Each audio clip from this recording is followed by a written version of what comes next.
뼈 때리는 남자의 뼈 때리는 관절 이야기. 의학 박사 정형외과 전문의 닥터 뼈대남입니다. 이번에 설명드릴 내용은 손목 터널 증후군입니다.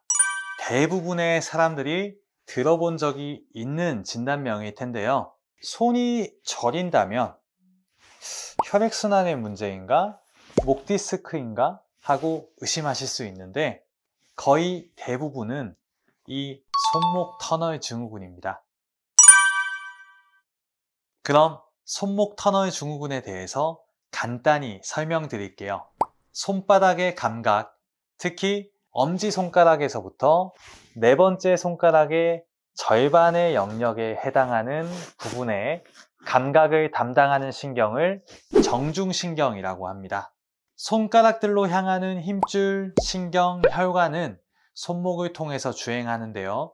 이 중요한 구조물들을 보호하기 위해 손목은 터널 형태의 구조로 이루어져 있습니다. 손을 너무 많이 쓰거나 중년 이후의 여성, 비만, 당뇨병 환자 등의 경우에서 이 손목 터널이 좁아지는 경우가 생기는데요.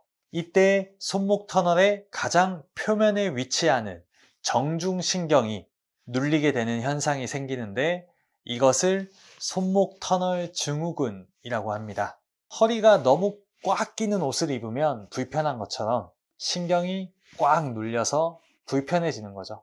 손목 터널 증후군이 생기면 엄지와 두 번째, 세 번째, 그리고 네 번째 손가락의 절반에 해당하는 부분이 저립니다. 그러나 대개 새끼손가락은 저리지 않습니다.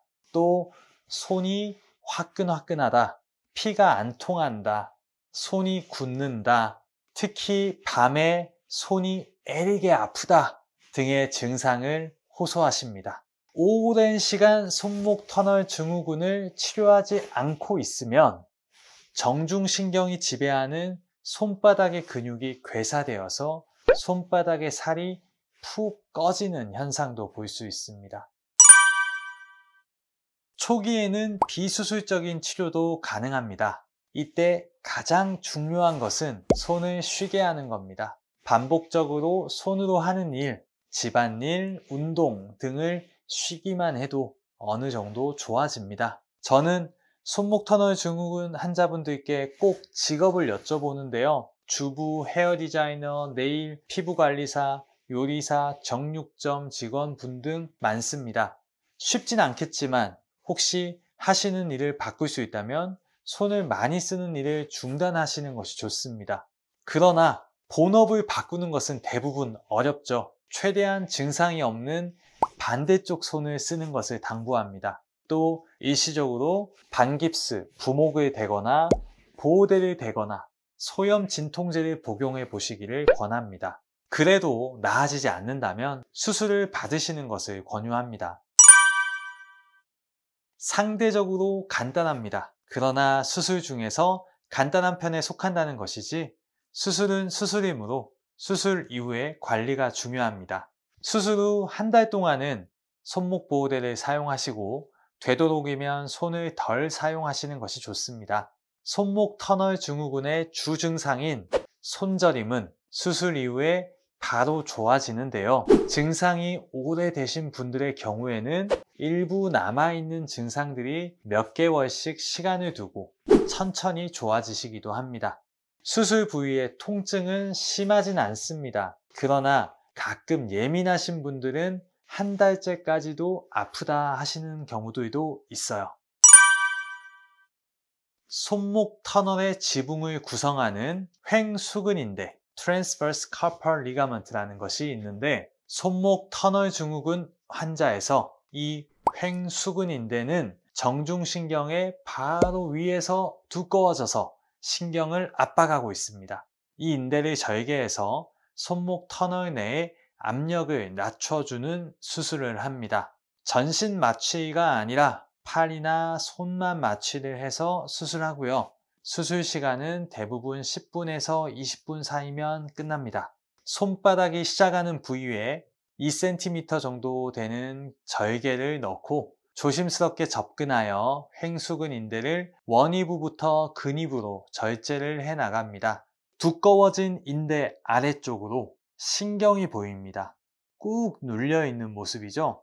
메젬바움이라는 예리한 수술용 가위로 조심스럽게 인대를 절제해 나갑니다. 이때 가위에 한 번씩 힘을 줄 때마다 뚝뚝 하는 소리가 납니다. 그만큼 인대가 두껍고 질기다는 것인데요. 그 손의 느낌을 한번 느껴보면 이렇게 두껍고 딱딱한 인대에 눌리고 있었다니 자연스럽게 좋아졌을 수는 없겠구나.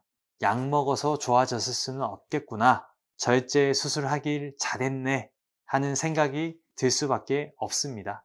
인대의 절제가 완료된 상태입니다. 수술 도중의 사진과 비교하면 신경이 시원하게 보이고 하나도 압박된 부분이 없습니다. 이 짧은 순간 사이에도 신경에 피가 잘 통하는지 신경의 색깔마저 뭔가 생동감 있게 바뀐 듯한 느낌이 듭니다. 이 환자분은 수술 다음날 말씀하시길 몇 년 만에 다시 손에 피가 통하는 느낌이 든다 하셨습니다. 이 수술은 수술하는 사람의 입장에서는 특히 조심조심해서 해야 하고 심혈을 기울여서 수술해야 해서 스트레스를 많이 받는데요. 수술 이후에 너무 좋아졌어요, 원장님. 진작에 할 걸 그랬어요. 이렇게 환자분들의 만족한 반응이 또 즉각적으로 나오는 수술이라서 뿌듯함을 많이 느끼게 해줍니다. 수술 직후부터 바로 손이 저린 느낌이 일부 호전됩니다. 아주 드라마틱하죠. 간혹 수술 직후에 호전이 없거나 더딘 분들도 계신데요. 서서히 시간이 가면서 감각이 돌아오고 편해집니다. 그러나 수술 전에 증상이 너무 심했던 경우, 특히 감각이 무디고 손이 저린 증상도 있지만 엄지손가락 뿌리 부분에 근력 저하 및 근육 위축이 동반되었던 경우에는 시간이 더 지나도 완전히 회복되지 않을 수 있습니다. 수술 부위의 통증은 한 달 정도 느껴진다 하시는데요. 예민하신 분들은 석 달째까지도 가끔 아프다고 하십니다. 그래서 수술 이후 초기 2주 동안은 반깁스를 해서 고정을 하고 수술 후 한 달째까지는 손목 보호대를 착용하고 무리한 일을 하지 않으시는 것을 권장드립니다. 또 수술 이후에 손의 붓기가 한 달 정도까지는 좀 있을 수 있는데요. 수술 직후부터 적극적인 손가락 스트레칭, 마사지를 해주시면 붓기가 잘 빠집니다. 당뇨 등 기저질환이 있는 경우에는 수술 부위에 상처 치유가 늦어지거나 염증이 생기는 상처 문제가 발생할 수 있습니다. 또 수술 이후에 손저림 증상이 좋아지지 않고 그대로 남아있는 경우도 있을 수 있습니다. 대개는 손목 터널 내부에 정중신경을 압박하는 구조물이 모두 절제되지 않고 남아있는 불완전한 감압이 이루어진 경우가 많다고 합니다. 이런 경우에는 충분한 영상검사를 다시 해본 뒤에 신중한 판단하에 재수술을 고민하는 경우도 있습니다. 지금까지 손목 터널 증후군에 대해서 자세하게 알아보았습니다.